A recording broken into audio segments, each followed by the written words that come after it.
right. Finally. Only 26 minutes late. Because that's just kind of how I do on this stream. Hi, welcome. I'm Sean, and this is my Let's Play of Ultima V, Warriors of Destiny. We just finished last week getting all the way through Ultima IV, Quest of the Avatar, which was a great game. I kind of pushed through a lot of it.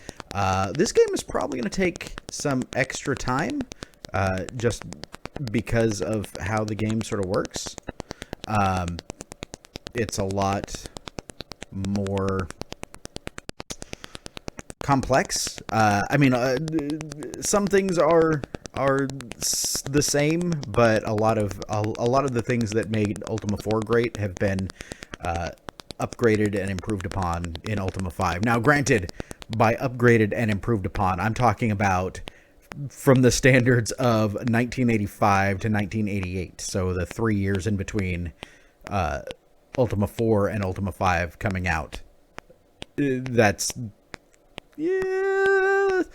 Things weren't quite moving as fast as they were back in the day as they are now. My English is not as good as it should be. So tonight we're gonna start off fresh. Well, more or less fresh. One of the nice things about the Ultima series is that, at least in these early games, 4, 5, and 6, you can transfer characters from one game to the next in the series, so you don't lose all of your advancement. There's always room. They don't make them straight across the board the same. There's tweaks. In this case, I think that there's some pretty good tweaks. But yeah.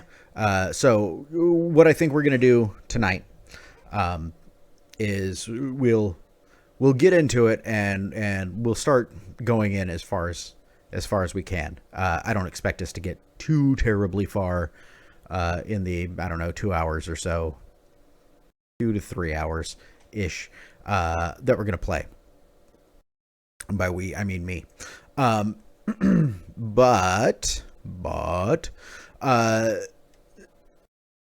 I'm going to go through the sort of introduction story, so you'll know sort of what's going on between Ultima 4 and Ultima 5, and then transfer the character over, and we will get started.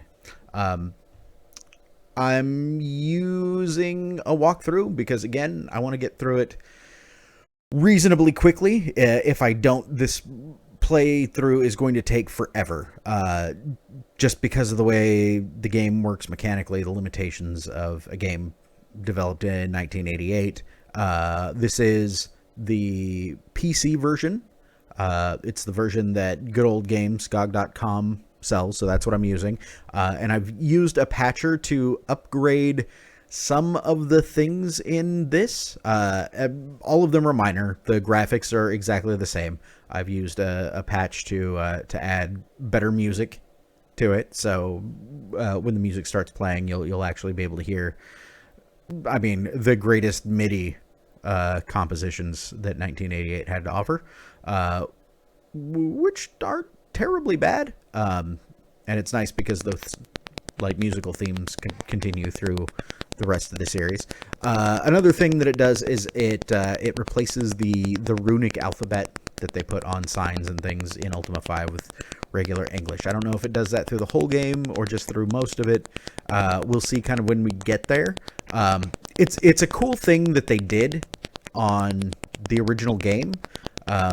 It was kind of a fun, puzzle-y mini game where you'd run and read a sign and have to pull up the instruction book and look through and translate all of the weird rune Viking-looking characters on the screen. But while it's cool to see, you probably don't want to hear me stuttering through a translation of it as I try and figure out which symbol that letter on screen is. And lastly, I kind of want to say this game, when I played Ultima 4, it was because it did a lot of innovative stuff that we kind of see echo through modern game design. You'll see like some of the same ideas show up in games from BioWare, in games like the old Black Isle games. Pretty much any of these sort of epic quest RPG type computer games. The Ultima series pioneered a lot of the stuff that was in there, and most of the most interesting things came from Ultima 4. Ultima 5 built on those, but like I said, it came out in 1988. I had this game purchased for me in 1988. I was 10. I think I got this the same year that I started playing Dungeons and Dragons. I might have got this in 1989, but they were real close together. And this was the first computer game that I ever had. I may have actually gotten it earlier, because I can't remember if I'd had this when I had a Nintendo, or if I got a Nintendo first and then got this. I got an Apple IIe handed down to me, and I spent an awful lot of time goofing around on that thing. But this was, I think, the first proper computer game that I ever got. And comparing this to the Nintendo games, like Nintendo, it had a very distinct sort of feel to the sort of most games were platformy or shoot 'em up style games. There was a few RPGs, but they didn't quite feel like this. Like when you played this, it was so much more immersive and so much more, I don't want to say difficult. I mean, it was difficult, but it felt like there was more depth to this kind of game than you saw on old NES RPGs. That of course changed once the Super Nintendo came out. We got stuff like Final Fantasy IV and Final Fantasy VI, where like the narrative was a much bigger deal. Anyway, so I guess I've blathered on for probably enough time for anybody to want to continue listening to this jackass sit here talking about an old video game. So we're going to go ahead and turn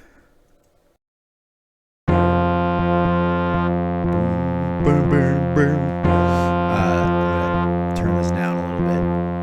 There we go. Hopefully you can still hear me over the ridiculous music. I'm going to turn this down just so.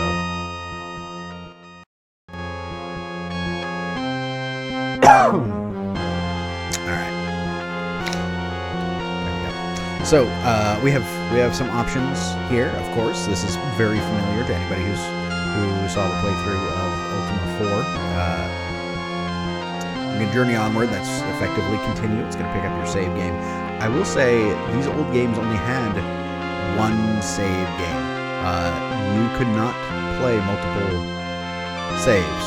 So if you screwed up, you were pretty much fucked because there was no alternative to doing anything else. Create a new character. If we did that, we would basically go through the same process that we did for Ultima 4, where we would answer the questions. They'd have the stereotypical gypsy fortune teller passing out tarot cards and giving us a reading, and we'd pick virtues, and those virtues would tell us sort of what class you would have started out in Ultima 4, and then translated that into being an avatar in Ultima 5, because you don't have an option of what your main character is. All it does is determine your stats. You can transfer your character from Ultima 4. This is what we are going to do momentarily.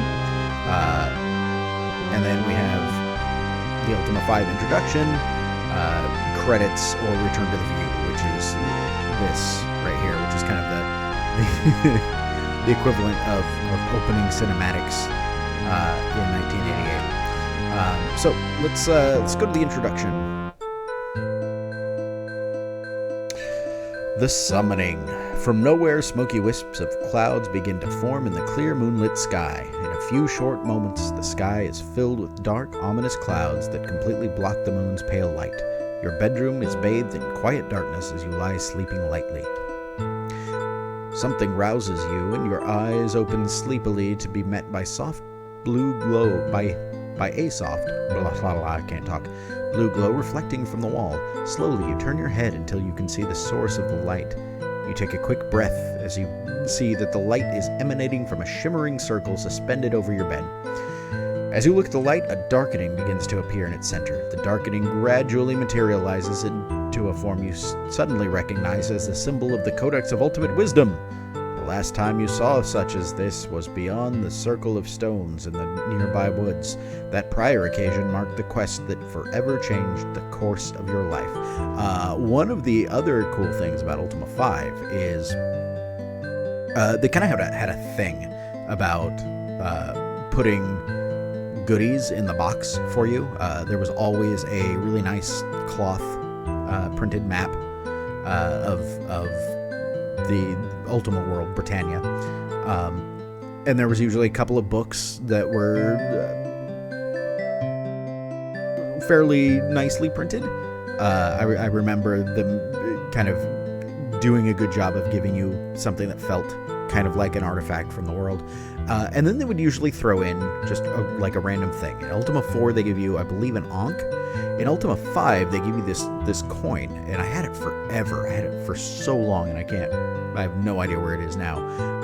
But it was this little metal coin, and it was this symbol, the Codex of Ultimate Wisdom symbol. And it was really cool. Like, it was that whole thing, you could feel it, and it was a really cool sort of connection to the game itself. It was not that big. You stare as the light begins to diminish and finally wink out. Something falls softly onto the bed. Reaching out, you turn on the light at your bedside. There, lying before you, is an amulet. You hesitantly reach for it. Gripping it tightly in your hand, your finger automatically traces over the familiar etching on its surface. Finally, a sign from Britannia. It has to be. It could be nothing else. Clearly, you've been home back in the real world for a little while, at least. Jumping from the bed, you hastily put on some clothes. With a few long strides, you cross the room, stand before a glass case sitting on the shelf. Visible beneath the glass, resting on a velvet cloth, is the Ankh, symbol of your avatarhood. Reverently, you open the glass case and remove it. If what you think is happening is truly happening, then you may have need of this. You open the door of your bedroom and step out, hesitating, one hand on the door. You look back, wondering if you will ever return. Shaking your head of these thoughts, you pull the door closed and leave the house. With the aid of an occasional moonbeam piercing the dark cloud cover, you head for the circle of stones near the willow tree in the nearby woods. Strange shadows cast by the moonlight filter down through the treetops as thoughts of the past race through your mind. Your attention is turned to the present as you see just ahead the circle of stones. Excuse me. Often had you come here and sat for hours at a time, hoping once again to see the shimmering blue door that would allow you to return to Britannia, to those whose friendship had come to mean so much, but never had the blue door reappeared. Less frequently you came until finally, sadly, you gave up altogether. One other thing that I'll point out is that, like, even these graphics, as, you know, primitive as they seem to us now, obviously, are a serious upgrade from Ultima IV. The Origin at the time, Lord British and his crew, were very clearly like pushing sort of the boundaries of what they could do with this stuff. There may have been more advanced games than this, but as far as what they were doing, this was significantly improved. With renewed hope, you stand before the circle of stones, the Ankh in one hand and the amulet in the other. Minutes slip by and nothing happens. Impatience turns to anxiety. The gate must open. The mystical arrival of the amulet could mean nothing else. Long do you stand there until the amulet slips from your grip and falls within the circle of stones. While you stare dejectedly at the amulet lying within the circle, you notice a bluish shimmering in the air above the amulet. Looking down at the ankh in your hand, you see it is also enveloped in a soft blue glow. Carefully, you place the glowing ankh beside the amulet. Apparently, even in like the text introduction, your character has to sort out weird puzzles in order to get anywhere in the game. Instantly, a shimmering blue door springs up. With heart beating rapidly, you step into it. The arrival. Apparently, I suddenly look like a badass. I did not look like that much of a badass in Ultima 1 or in Ultima 4. Also, I was a mage, so I clearly wasn't running around in chainmail with a longsword and a full helm. Your senses are jerked from their momentary disorientation by a blinding streak of lightning that strikes with a thunderous crash no more than 100 feet from you. You are standing in a clearing surrounded by a dark and forbidding forest. Overhead, roiling black clouds fill the sky while thunder and lightning continue to crash around you. Britannia, it must be Britannia. It's shitty weather. But something is wrong. Instead of the sense of elation you expected upon returning here after all these years, you are overcome with a foreboding sense of wrongness.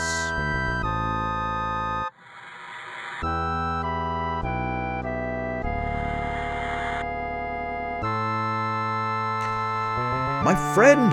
Someone shouts from behind you. A familiar voice from the past causes you to whirl about. Racing towards you is Shimino, someone you thought you might never see again. Strongly grasping your hand, he exclaims, "We were afraid the summoning would fail. 'Tis nigh impossible to use any magic without invoking intervention from Blackthorn.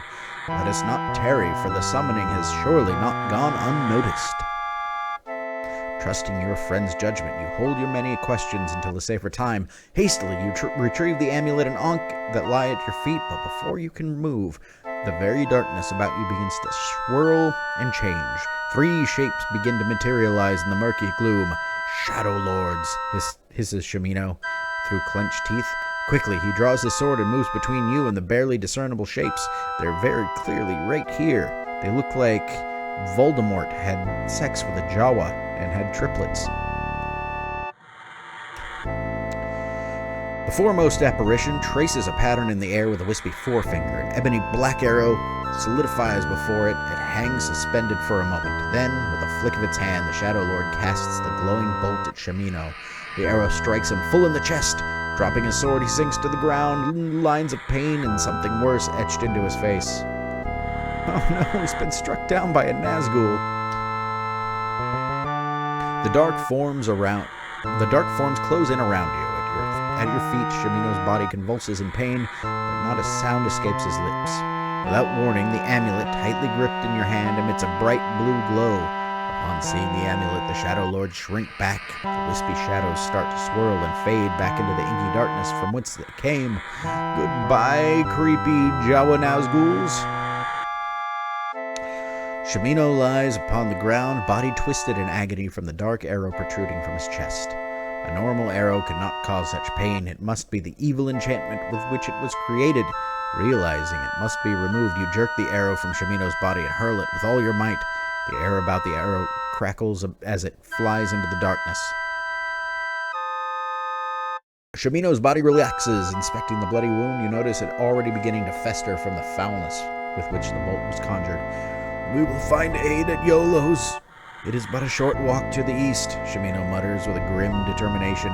You help Shimino to his feet and half carry him out of the clearing and eastward through the forest. This is a lot of text. The story.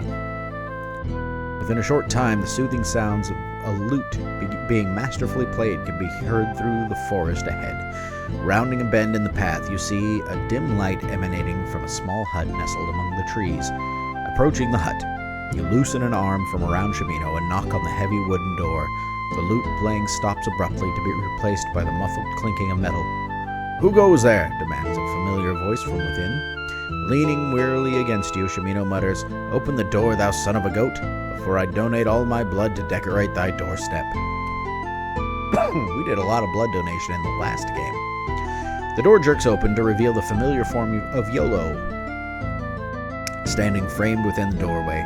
Reaching out to help Shimino, Yolo turns to you with a grimace. My friend, thou art a sight for sore eyes. I see that Shimino, as usual, has been unable to stay out of trouble. His casual remarks cannot mask his deep concern as he helps Shimino to a bed and carefully tends to his wound. After saying to Shimino, Yolo fills 2 mugs with a foaming broth and beckons you to a coarse wooden table next to the warm hearth.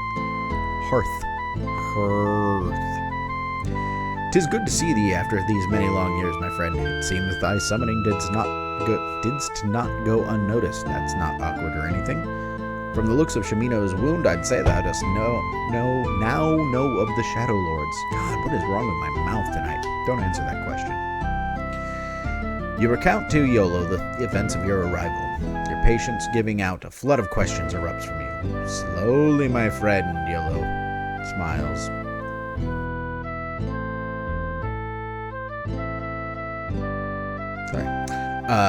Make thyself at ease, and I will tell thee of the bitter events that have brought us to these dark times.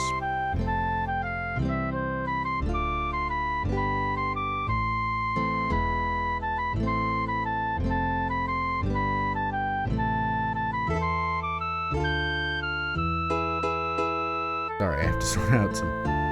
Their computer is being stupid.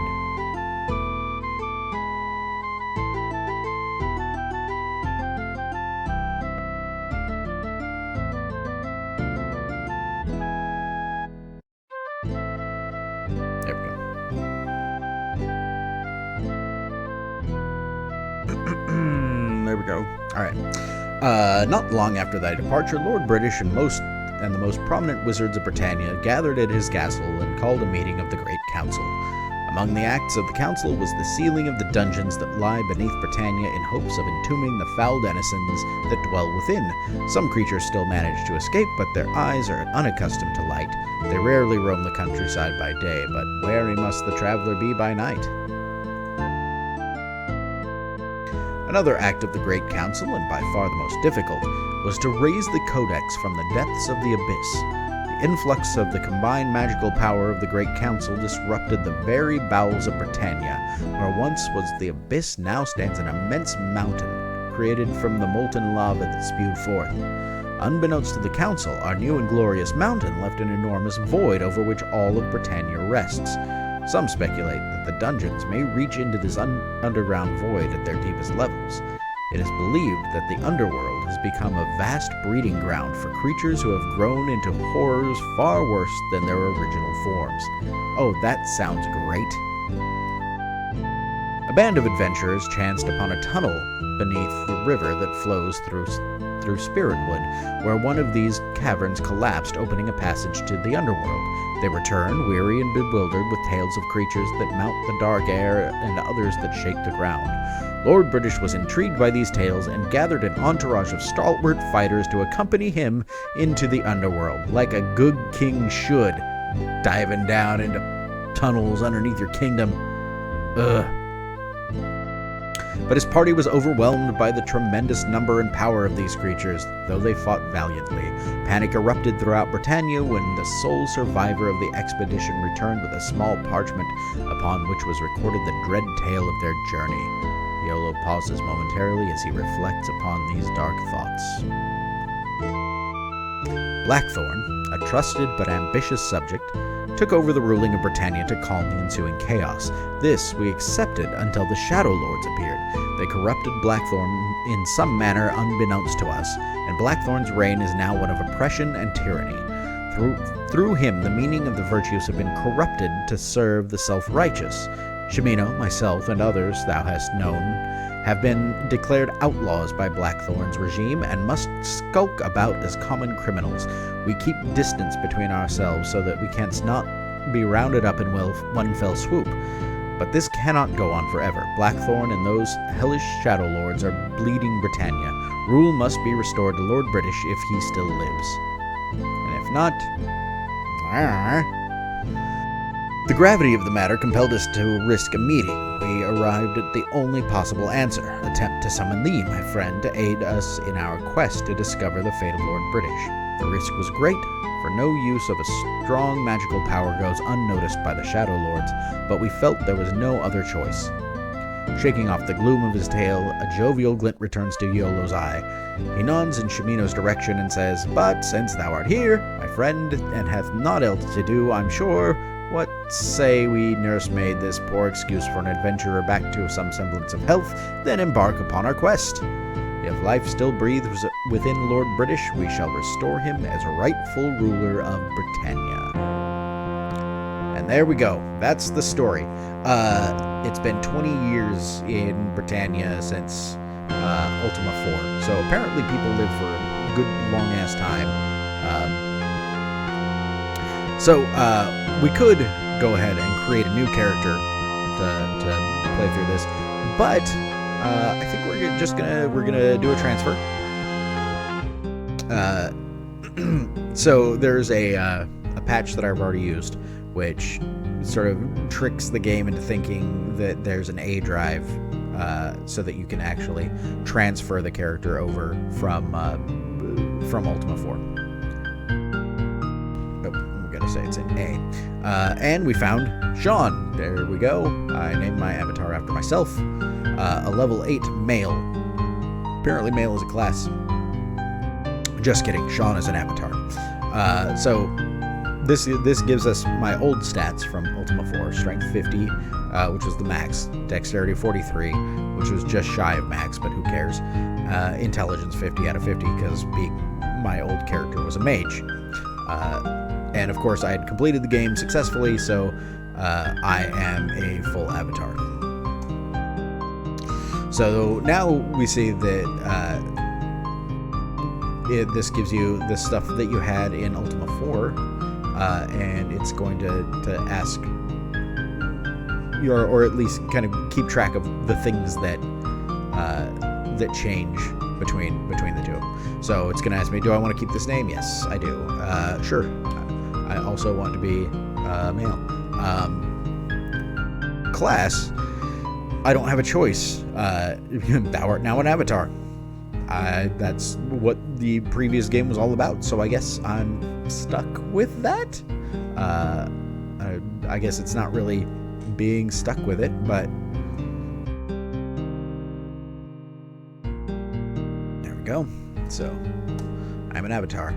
Experience has been converted, and you lose 9,000 experience points. I go from 9,999 and level 8 to 999, which starts me out at level 5 in Ultima 5.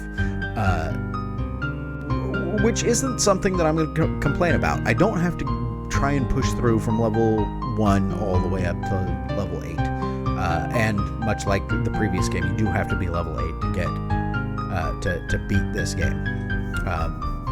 There's a lot of sort of, as in all of these sort of franchise games, you see this in Final Fantasy a lot too, where you have to keep doing sort of the same quest but crooked slightly so.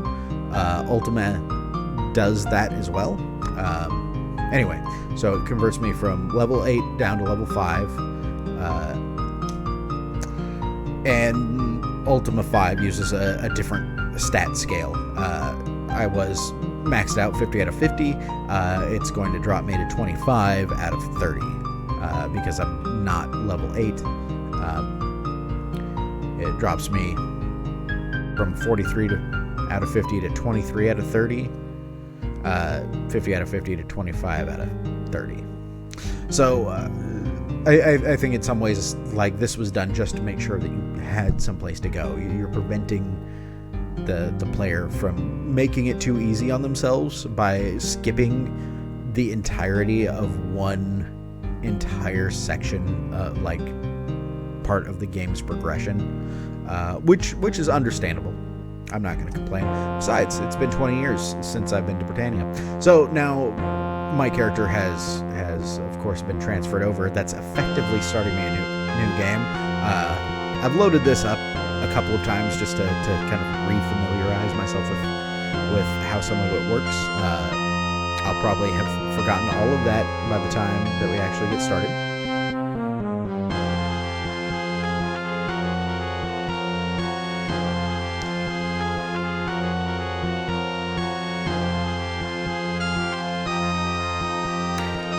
And once we get started, get this, we will journey onward.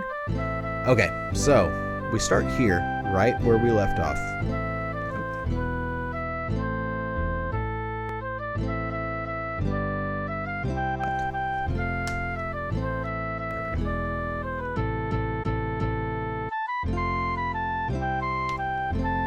There we go. So Z stats, and this will once again, as usual, pause the game. So right off the bat, we see some things that are different between Ultimas 4 and 5. Most of which are really good changes. The graphics are clearly much improved over the previous game. You can see that there's more animations. Things have a greater depth. Your character is actually more detailed than it was before, but also doesn't have any more animation than it did previously, which is funny, but whatever. It's got some other stuff going around. So I'm wearing a chain coif chainmail longsword. I've got my Ankh on. Now here's one of the things I think that they changed. That's sort of a fundamental change between the two games. In Ultima 4, each virtue had its own distinct class that you got to pick from, depending on how you answered the questions.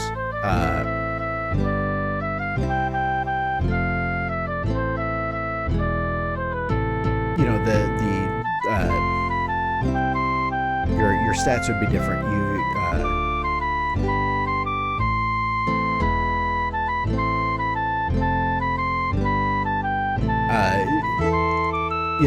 Yes, different stats, different abilities.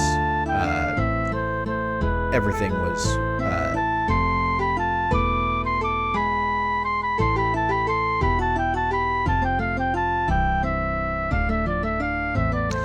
everything was just slightly different. Sorry, I'm trying to fix something in another window here.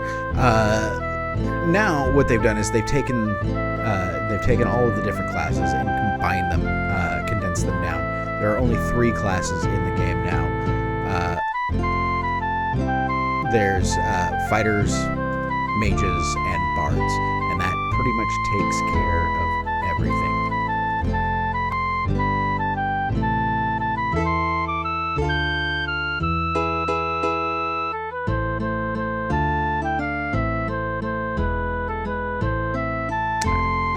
Dog is going nuts upstairs, so I'm gonna have to run up and take care of that briefly. So Shimino was a ranger in Ultima 4. In Ultima 5, he's a fighter. He's level 2, and he's been messed up. And his gear, and Yolo is level 3 bard, and his gear, got some food, got some gold. Start out with some keys and some torches, no gems, some reagents, just like last time. But you'll see that the spells have really changed. They have these fancy names. Instead of just cure or heal, now it's Annox, which is the cure spell, and Mani, which is heal, and Zencore. I'll have to look up most of these. Great Light, Great Flame. I don't remember exactly what all of them. And Zencore. I think it's supposed to be Corp. They just don't have space for it. That's Repel Undead, something like that. There's some stuff going on there. Also, if you screw up when you're mixing reagents in this game, it will punish you and you can damage yourself or poison yourself. I have 2 scrolls of Insect. I think it's scrolls of protection. 3 yellow potions, and I'll have to look up exactly what yellow potions do, because all of the potions do different things. I have a pocket watch, so you can check the time. That's important because this game is the first one in the Ultima series that has a day-night cycle, and all of the NPCs are on schedules. So during the night, they might be asleep, or possibly not. During the day, they'll be up and around, and they'll wake up, leave their house, go get something to eat at the pub, and then go to their store or whatever they happen to be doing. So you can check your pocket watch and time the NPCs to see when they're doing stuff. We've got some extra gear here: small shield, cloth, 2 cloth armors, a couple of daggers, 6 daggers, a club, some flaming oil. So yeah, that's that. I'm going to go ahead and take a real quick break here, and go see what's going on with my stupid dogs upstairs. But hang out. I'll be back in just a few moments, and we'll start getting on with the actual quest of Ultima V, Warriors of Destiny.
so getting back to the quest here. So, there's a couple of other things that I'm going to point out on this game. Let's get out of this. So, the first thing is I believe it's Control K? Yes. Control K tells us what our karma is. Unlike in Ultima IV, it doesn't track each of your 8 virtues individually. Instead, it just tracks kind of one sort of generic, are you a good person stat? And by good person, do you do avatarish things?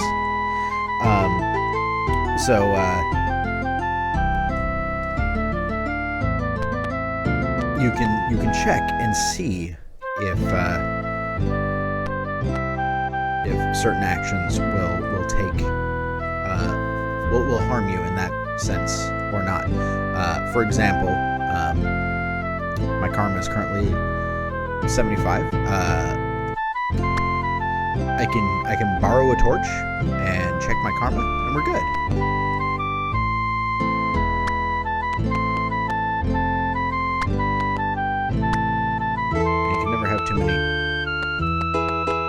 Torches.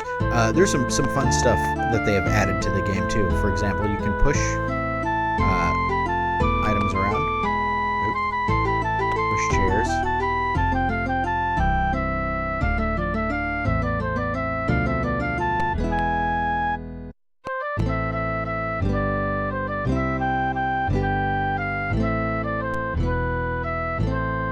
We can check the karma there. So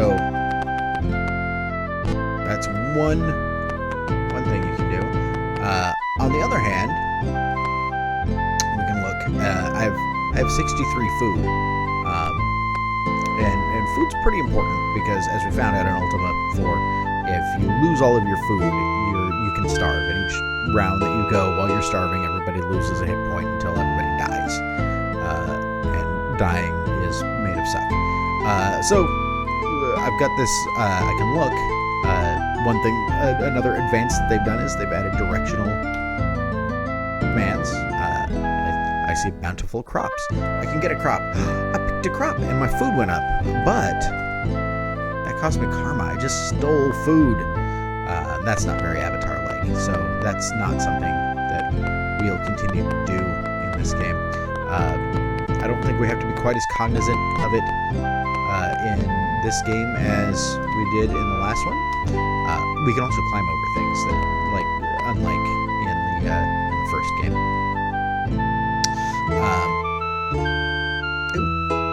Get a potion. Got a white potion. I believe white potion. There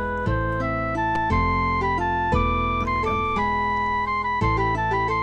Game. Yes. I believe white potion is a potion of invisibility. I'll have to check on that. Dost thou wish to leave? Yes. Yes, I do. So, I have exited into Britannia. And I appear in the forest somewhere. Now, somewhere around here, aha. We can already see things that have changed. I see a mighty castle.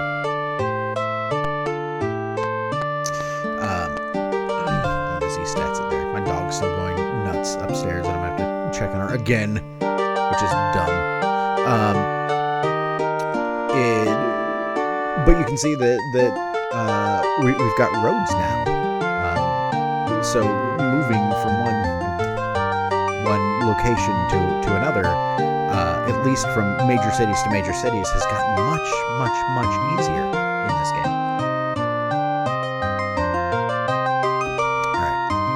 Unfortunately, I need to deal with that stupid dog again. So,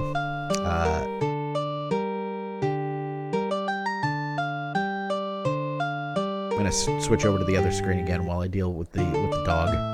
I don't know what she's doing nuts about it, but I'll try and bring her down here so that I can get through this without going nuts. Anyway, thank you. Be right back again.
like I have a whole another 2 children that don't speak English.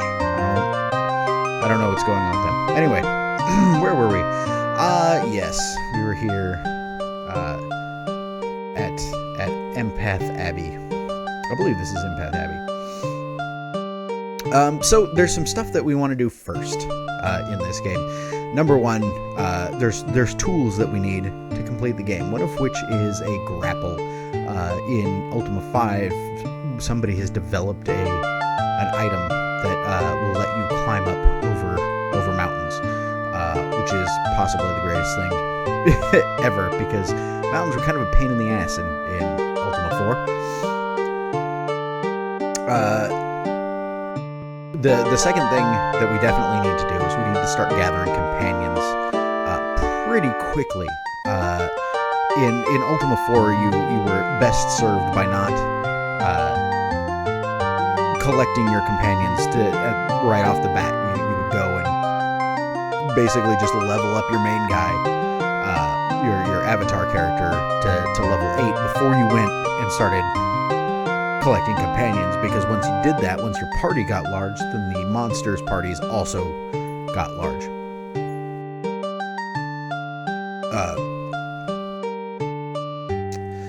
This time around, we're going to go ahead and we're going to start right away collecting our friends. But fortunately, the very first thing that we need to get is right here, not far from where we begin the game, and that is the grappling hook. So we're going to go ahead and enter Empath Abbey. And much like what are you whining about?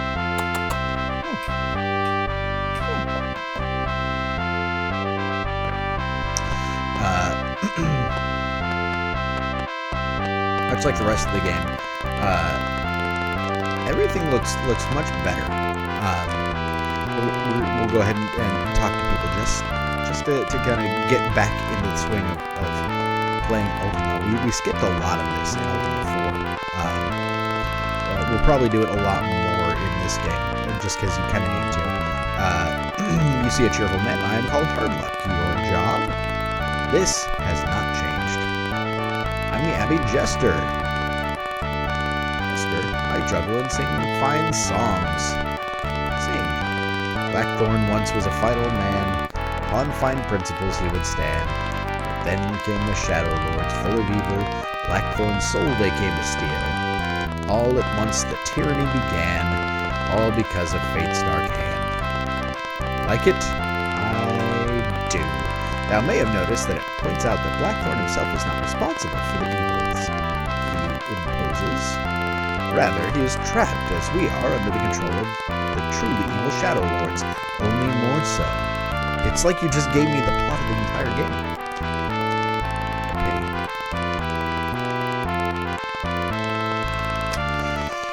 May fate smile brightly upon you.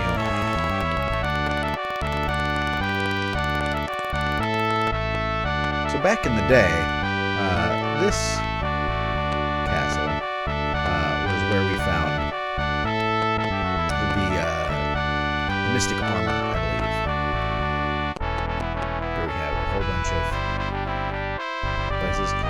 And if you look real closely, right there's this little notch in the wall, a little thing. Push that out of the way. We can search. And door, it's locked. I'm not going to open it right now.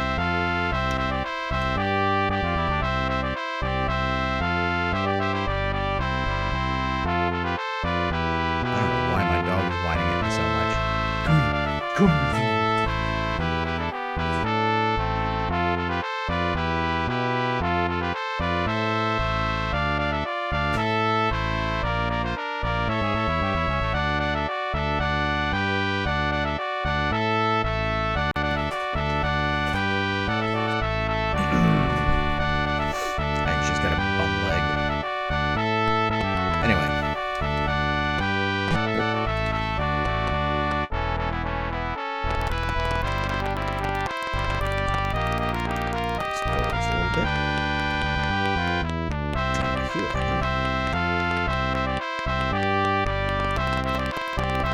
could go ahead and try to heal Shimino.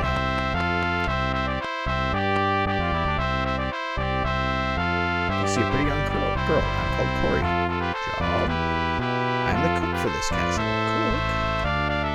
I certainly do. Many delicacies pass from my kitchens onto the plates of hungry souls. Hungry. Such mouth-watering dishes as fried shark and sautéed squid au poivre. Au poivre? I don't speak France.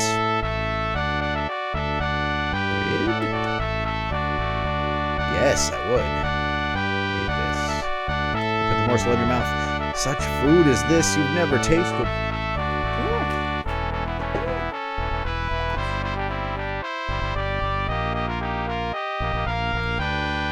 It melts in your mouth, tasting of 1,000 different spices, all perfectly matched. Good, huh? Goodbye.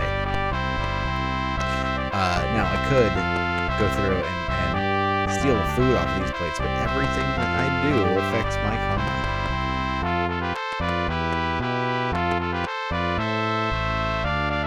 You can search all over the place. There's another hidden door. Right down here to the south.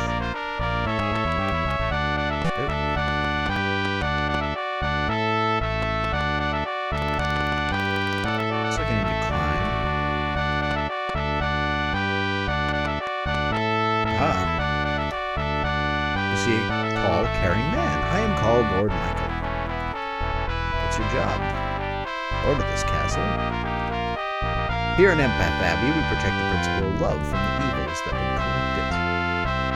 Tell me about love. Since the disappearance of Lord British, evil has reared its foul head, and now the three castles of virtue stand alone. The Shadowlords dare not desecrate this holy place, not even the Shadowlord of Hate. Seek out the demon who lives in the great desert. He knows much of the Lord of Hatred. Now, this is one of those things. Normally, I would search all over and ask a whole bunch of questions and track down clues. We'll pretend that I did that, and we know this guy has the grapple. I have the grapple used to climb mountains. Though it allows passage through many mountains, there are some peaks which still cannot be crossed, and one can still fall whilst using it if one is not nimble enough. Would you like it? Yes, I would. Use it well and be careful. I have one of the most important things in the game that I needed. And just to show Z-stats.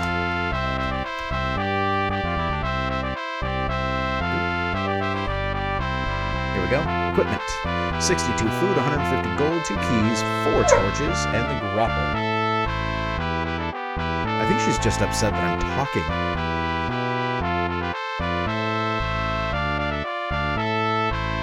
This is very sad. I almost want to try and put that. It's the saddest looking dog right there.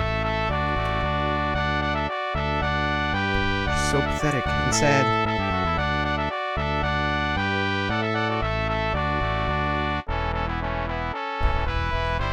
I don't actually know what's going on with her. It's driving me nuts.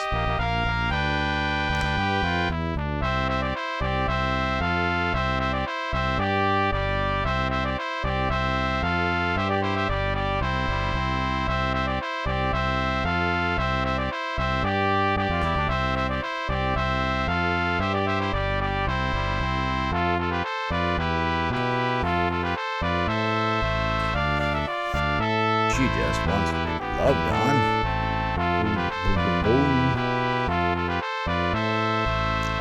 There's nothing that makes better streaming than somebody trying to placate their whiny ass dog.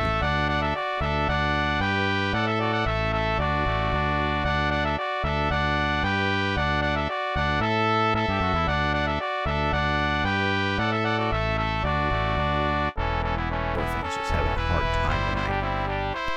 Alright. I'm down. Yeah, they've done some interesting things with commands in this game. It used to be climb and descend were two different things. Now it's K for climb up or climb down, whatever. Yes, I do. Exit to Britannia. Now here's the thing that we never had to deal with in Ultima 4. As we walk around, we can see, ooh, night's falling. Oh, and a moon gate. Don't worry about that. Right there is the town of U. We can't actually go in right now because the town locks its gates in the middle of the night. So we're going to do a couple of things. We're going to use the pocket watch. Here's something that's much improved. In Ultima 4, you actually had to remember what you were going to use and type that in, which was a pain in the ass. Now it actually brings up a menu and you can select things. It's 8:30 p.m. We're going to hole up in camp for 9 hours. Yes, I'm going to set a watch. We're going to use YOLO. He's gonna play us a song and then patrol the area. Oh crap! Alright. So, here's a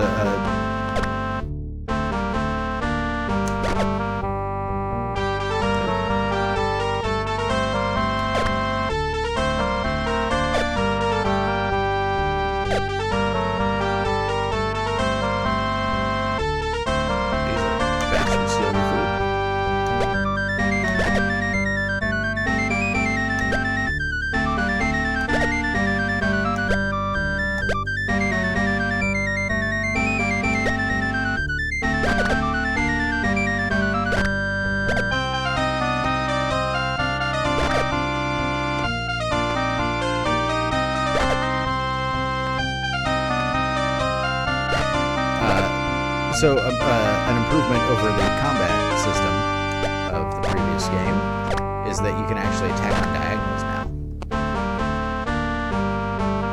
Under most circumstances, I would have just set my avatar as the active player.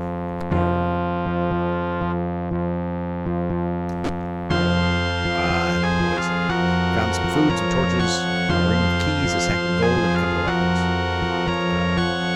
A short sword, a club of gold, one key, one torch, one food. That didn't help me very much. That's because you can actually search the corpses. Alright, I can actually escape. We'll try this. See what time it is now. 2:22. Okay, first of all, I have to cast a spell. Knocks off me. We're gonna go ahead and quit and save the game. Which doesn't actually quit, it just saves the game. And we're gonna try and hole up in camp again.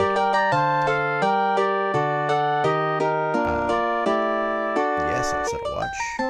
YOLO, because you have all your hit points.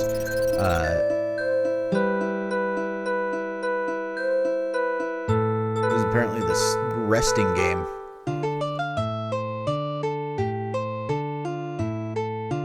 But now Shimino actually has some hit points, and we can go in here. So we enter the town of U, and the first thing we see is that they've got some posts up on at the beginning of the gate, or outside the gates. Blackthorn's Law of Justice. Thou shalt confess thy crimes and suffer just punishment, or thou shalt be put to death. It seems a little extreme. It seems a little bit, Alright, so if you walk in here, there's some guards that will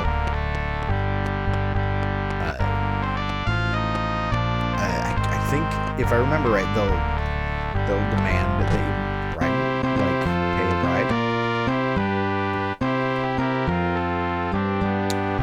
Alright. My karma's currently 74. I get that. In Quas Whiz.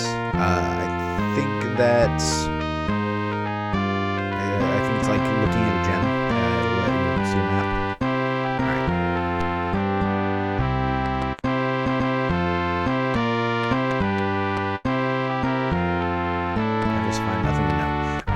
So like I said, one of the first things that we want to do in this game is to get a group of get your party together. Now in this game, your party's all kind of gone into hiding. A lot of the characters that were there in Ultima IV are still there. Yolo and Shamino, of course. Dupree, the paladin, and Janna,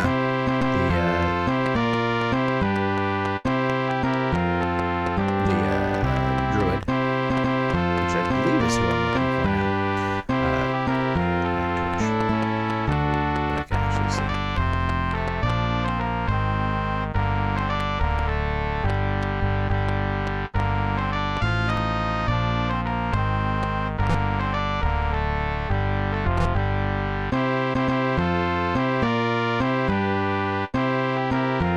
You see a fine young lass. Hail, Sean, my old friend. It was good to see thee again. But tell me, hast thou returned to set things right? Yes, I have. Good. No? I've been working here for the Resistance since Blackthorn came to power. Oh. Is it time I join on my quest? Yes. There we go. Janna. Now, in Ultima IV, Janna was a druid. In Ultima V, Janna's a mage, which is fun because they kept saying that she was a minstrel. So, you know, they've translated druids to mages. That's all good. So now I have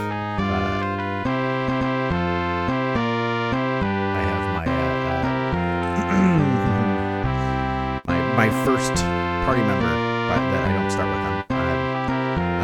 You can have a smaller party in this game. In Ultima IV, you had a full party of 8 characters. In this one, I think you can only have 6. And there's, I want to say, like 13 or so characters that you can choose from. There's one that'll betray you at some point. And then there's just like a handful of others. So this one doesn't have, like, each character isn't a MacGuffin that you have to get to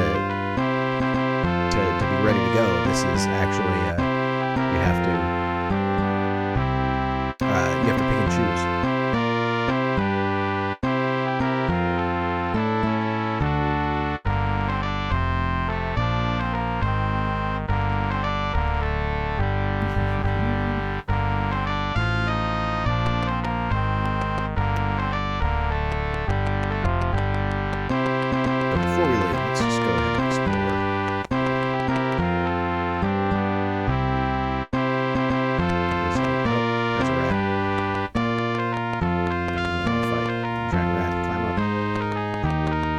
So this, I think, goes to the jail?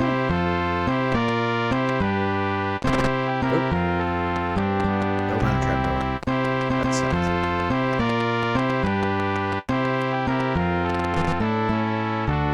And through the fireplace, because nothing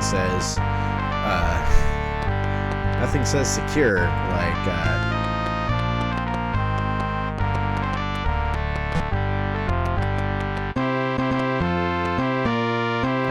trapdoor.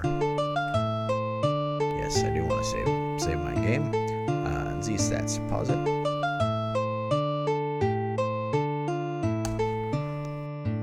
Alright.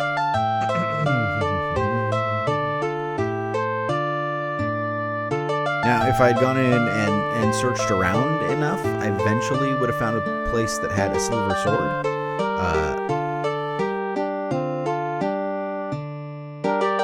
Which is a really good weapon in the game, but you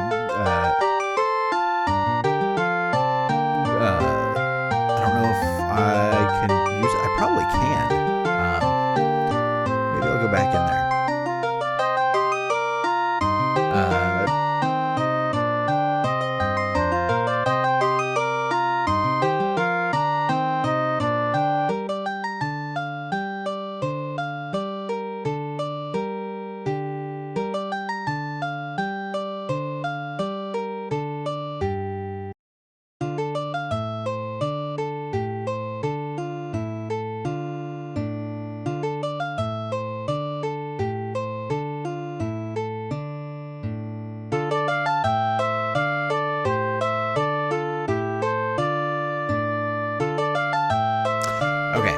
So we're gonna push through to Britannia pretty quickly. We head straight south. Eventually, we will bump right into some mountains. But we can look at this sign. Beware of the deep forest.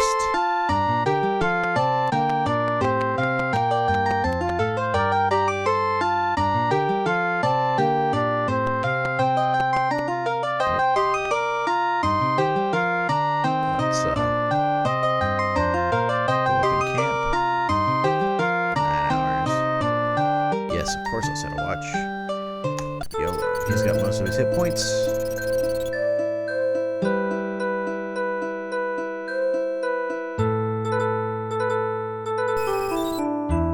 Oh, party rested. An apparition! Thou showest well the wisdom of an avatar, but not yet hast thou achieved the potential. Stay on the path, and thy soul shall flourish. He looks awfully kingly. Strangely familiar old man vanishes. When is it? Nothing much. 5:03 a.m. Okay.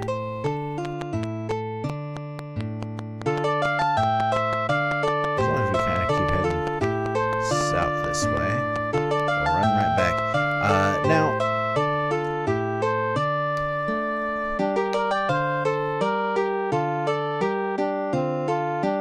I wish there was a good pause to the game.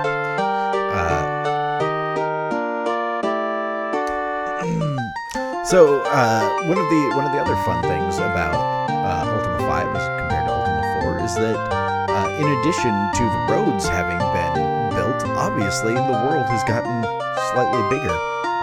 Before we just had Lord British's castle sitting here, and then the town, and that was it. But now we have 3 extra little villages that surround the town. So obviously, Britannia itself is or at least was flourishing until Blackthorn took over, because he's a dick.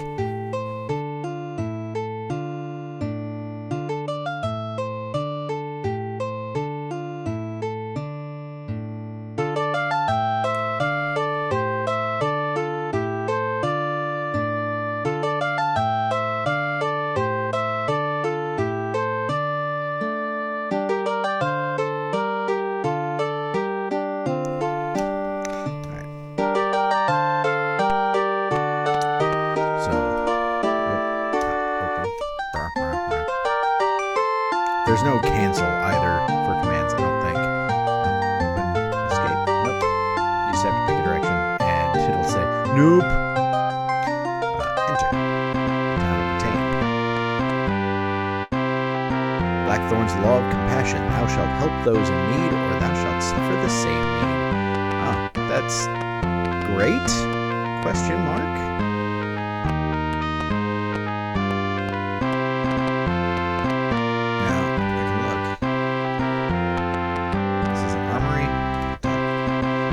Bows. Apparently YOLO owns his own business. Way to go.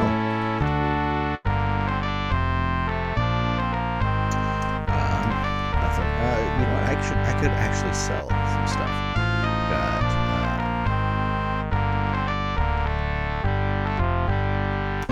clubs. Sure. Need those. I'll keep the rest of the stuff around just in case. I guess I should check and see what Jana's got. She's got cloth armor and dagger. I can't really do anything better than that for her.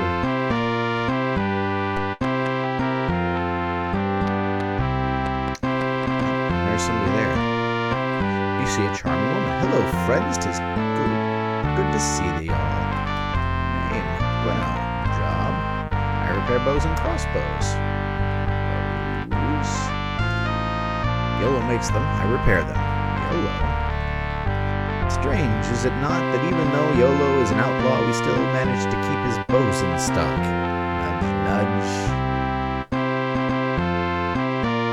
She'll join us. YOLO and I both thank thee. They're a couple, it's very cute.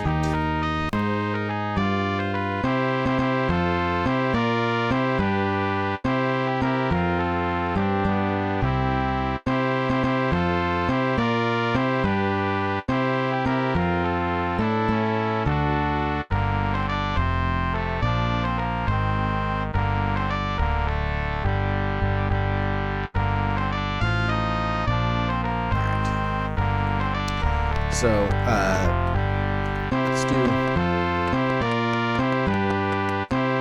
couple of things here.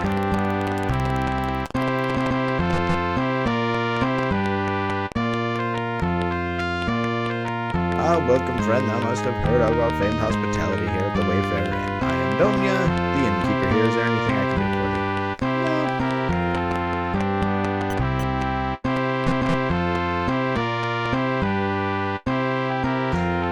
Jolly good morning. Welcome to the Wayfarer Tavern. I am TK. Canst I get thee anything for thee? Yes. Rations. Cost me 18 gold, huh? I'll take. And it cost me 180. Fine. Here we go.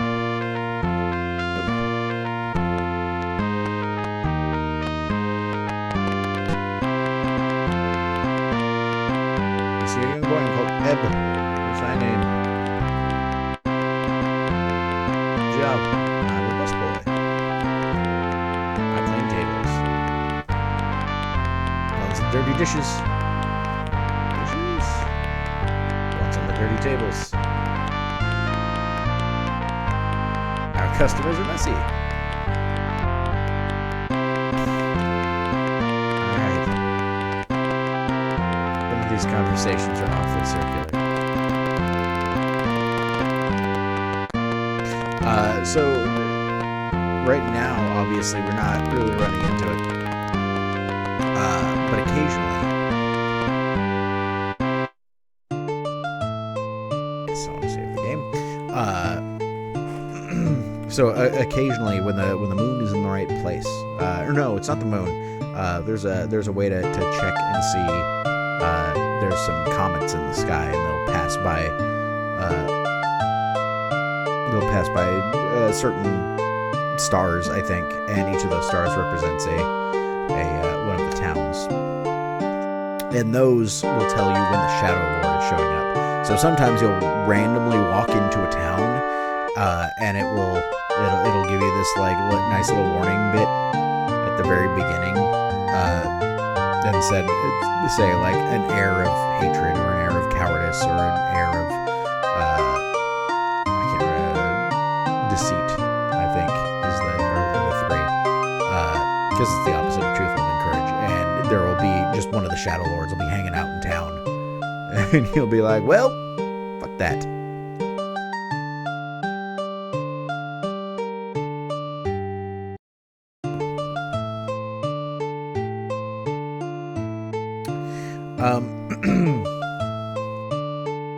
So one thing.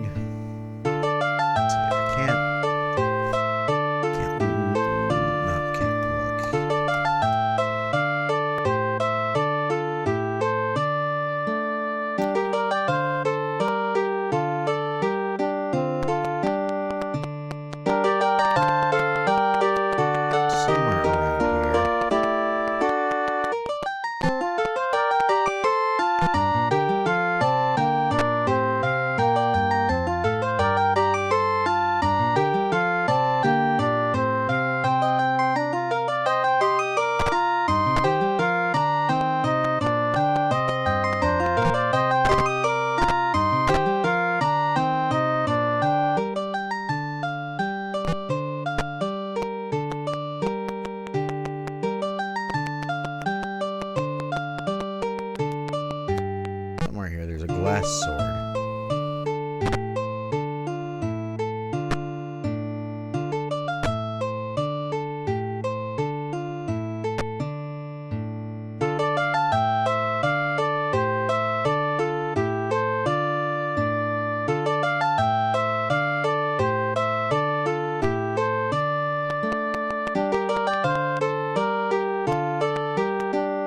Oh, things to fight.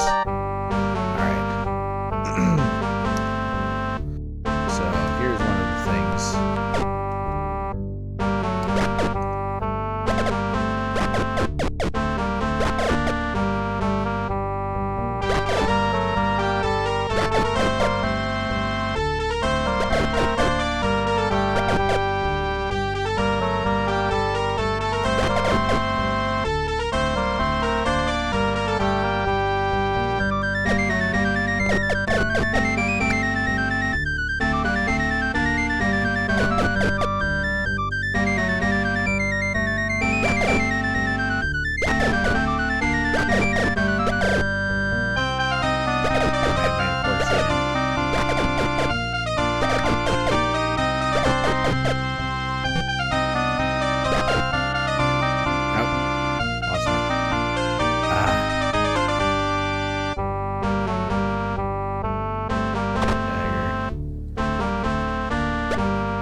Right off the bat, yep. It's gonna be one of those fights.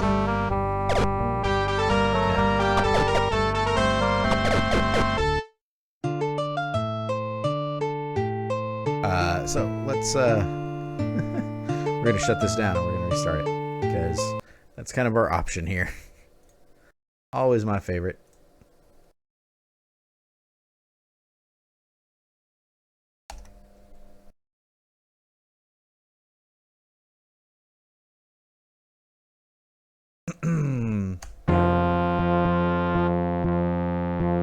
Just gonna start us. There we go.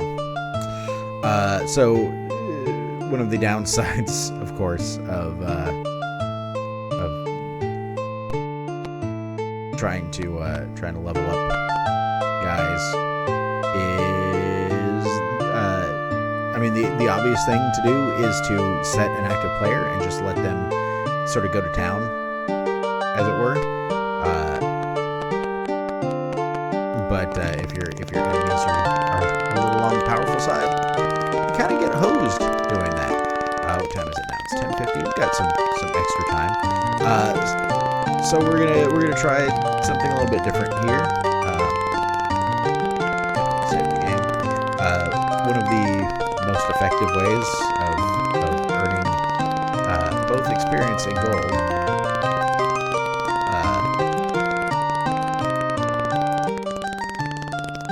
is to just hang out on a bridge, press escape until hell no.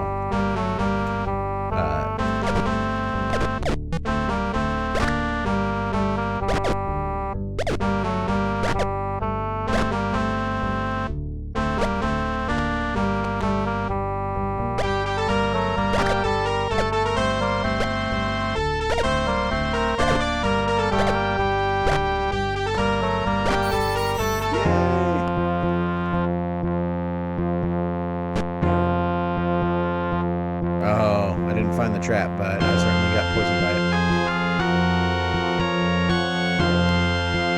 Water shield. So we're gonna get a chain cliff. Crossbow. 13 gold. Got some food. Escape.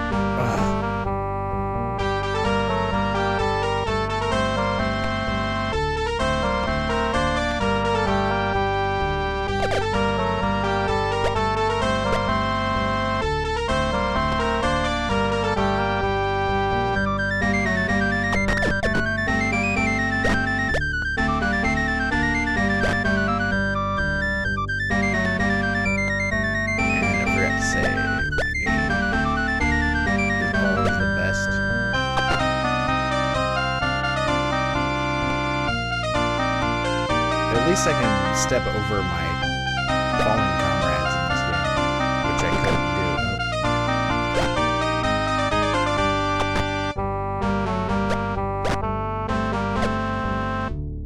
Which I couldn't do in Ultima IV.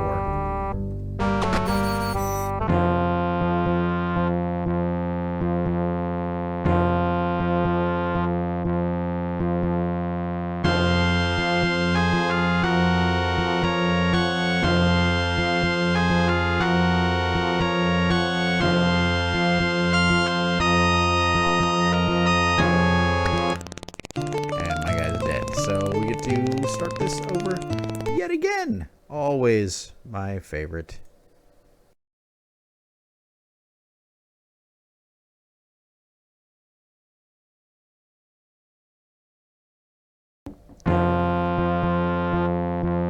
We're learning some things, though. We're learning things in this game. We're learning things like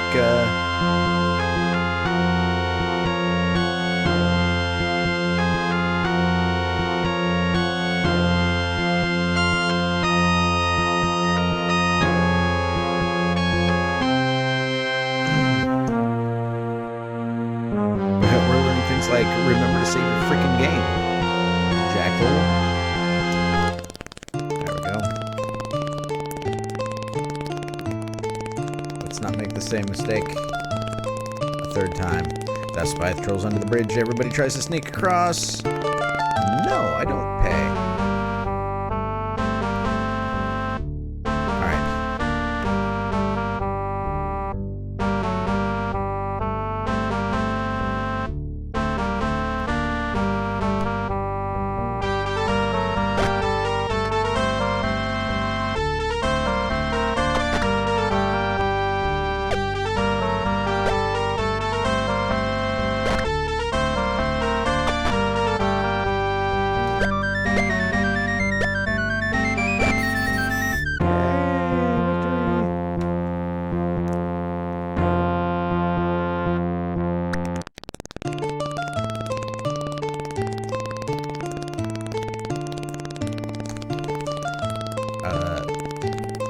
I at least have 1,002 experience points now. 177, 252, 142, 234.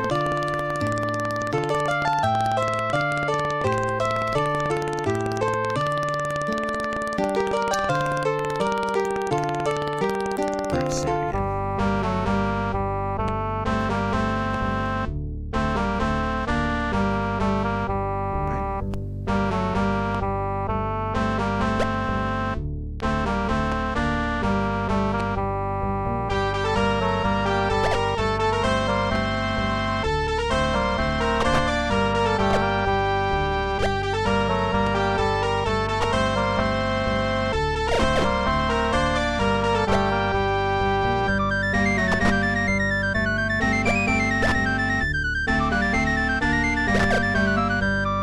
Oh yeah, and I forgot to mention that you can't really tell, but with YOLO, he's actually got 2 weapons, so he gets to dual wield. So that's a cool little add-on that they've managed to sneak into Ultima IV. There's also fun stuff. Trap.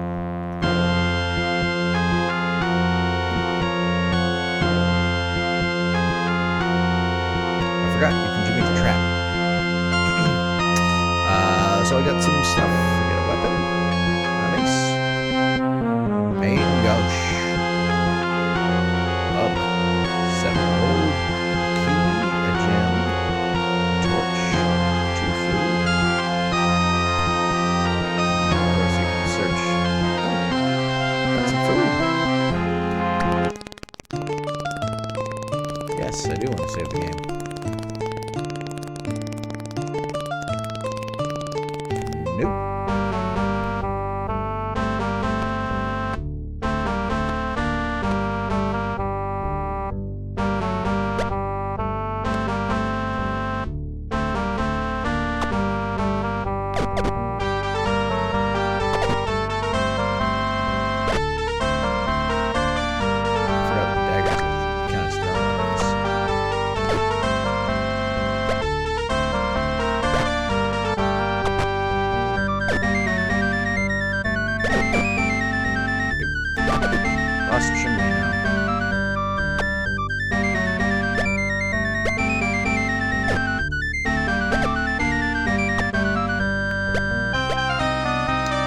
So, one of the other things that is a feature of this game is that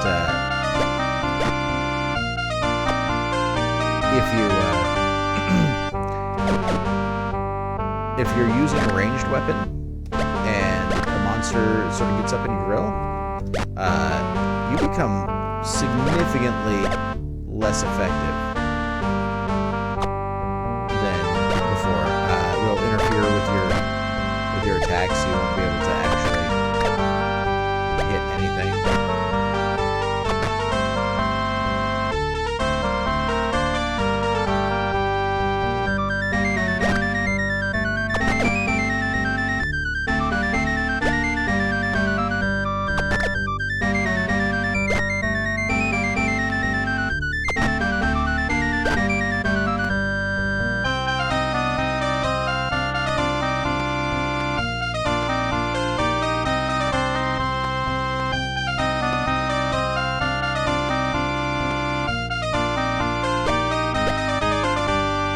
it actually does remember what you were attacking last.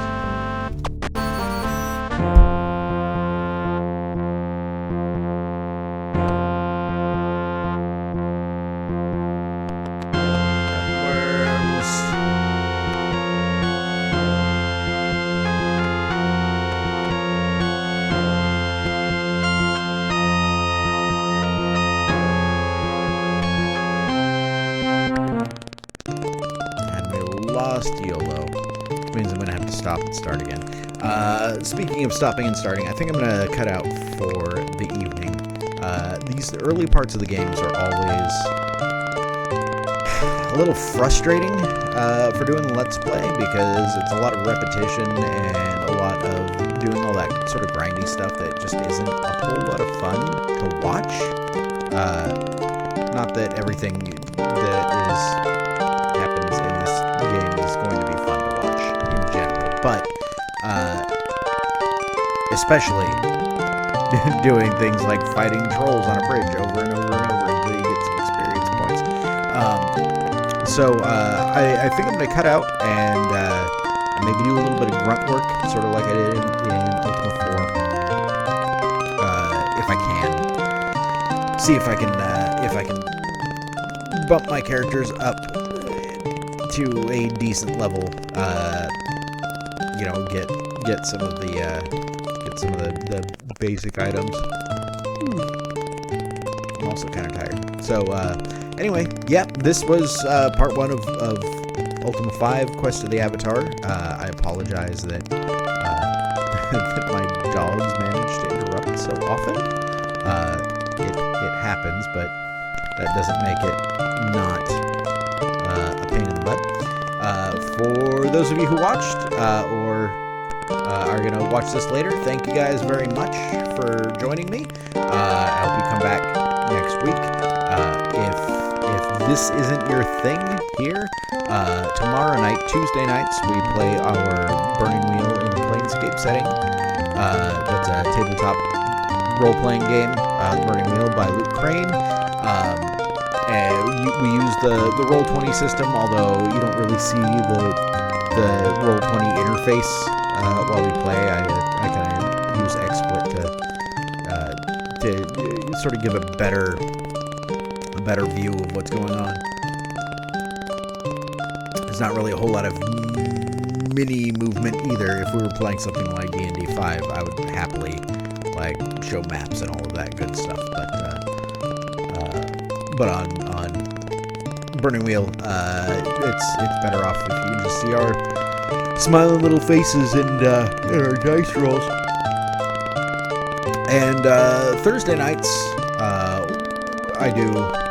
doing a Let's Play of Pillars of Eternity. It's going slow because I'm only playing it once a week, but it's good times. I may sort of do some unscheduled play of that, and possibly this one just to get through it throughout the week, if I have some time to clear up. But until then, again, thank you. Feel free to follow me. You can see my Twitter handle right down there. That's probably the best place to get a hold of me, or leave a comment here on the video. Let me know what you think. If you like what I'm doing, if you think that this is entirely too dumb to even bother with,